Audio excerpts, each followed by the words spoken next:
Today I'm going to talk specifically about authorization of the Horizon dashboard, but it's sort of a broader principle, which is how closely should our local development environment match the logic that's going to be present in other environments like CI or production. So you might not know this, but by default, Horizon bypasses all authorization checks when you're running locally. Now, I would assume you really would never want to do that in production, right? Your Horizon dashboard has sensitive information. You would want somebody at least to be logged in, and more likely than not to have a special permission, or maybe just one particular user has access to this Horizon dashboard. It's certainly not something that you would want just anyone to see. So the question I have, why would you want that to be bypassed locally? Now, I do understand it's a little easier, right? I don't have to be logged in and I can monitor Horizon, but just that little difference in behavior makes me uncomfortable. Over the years, I have been burned in so many different ways with my local environment being slightly different from CI, from staging, from production. And it allows me, it prevents me from catching bugs that I otherwise would have caught locally, which is the dream, right? We'd want to catch a bug as early as possible. So today, first of all, I want to kind of show you how that bypass works and how we can change it. Because I changed this in my project so that even locally, I have to log in if I want to see the Horizon dashboard. So let's look at the code. So I have a demo project here, and I have a very simple route, which all it's doing is it's showing me, am I logged in or not? So just to keep it honest, if I switch over to my demo project and I refresh this, it says I'm logged out, right? You can see that I'm logged out. Yet I have the Horizon dashboard on the same project. If I refresh this, I can see the dashboard and I can click around and I could drill into jobs and I could see the payload and I could reissue jobs. I could do a lot and I'm not logged in.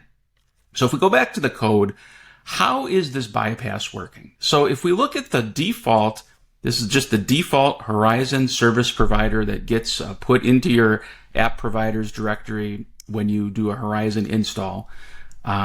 We can see down here, it's booting the parent, right? So we're extending, this Horizon service provider lives in my app. It's extending one that lives in the Laravel Horizon namespace. It's booting that parent service provider. And then I have, the only other function I have in here is this gate check. And this is showing me like, hey, you should see who can log in or not. But notice how it says in non-local environments. So this is already a clue that behind the scenes, Horizon is doing something to just let us bypass whatever gate we set up here if we're running locally. So let's click into this parent service provider. You can see in the boot method, it calls authorization. That sounds awful lot like what we want. So here, it's calling our gate function, which we are overriding by default. This is where we define the gate. And then it's setting a gate check as the auth callback. But if I roll over here, notice what it does at the very end.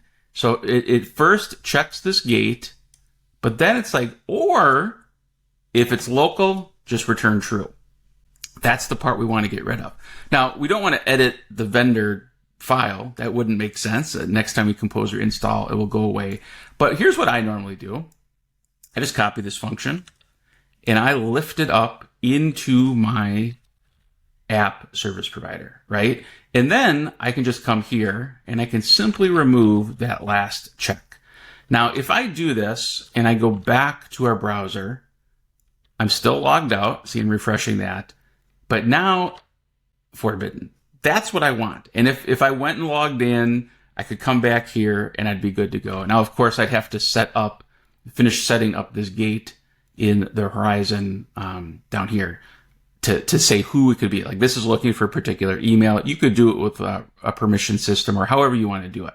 So we're not done though. Like functionally, we've accomplished what we want. There's still one more important task. We need to add some comments here because we've deviated from the default Laravel Horizon behavior. I like to call that out so then the next person who joins this project knows why I did this. So first thing, I would just get rid of this comment here because it's no longer in non-local environments. It's just period. And then up here, I would add a comment something like overriding default Horizon auth so we can enforce it even in local env. That's it. So it's a small change. And honestly, this may never catch a bug for you, but this is more just like a principle of I like to keep my local environment as close as possible to my other environments, certainly production. So here's one way to do it. It's not completely obvious if you've never kind of dug into these Horizon service providers, but I hope it helps you and I hope it gives you something to think about in general on your local environment.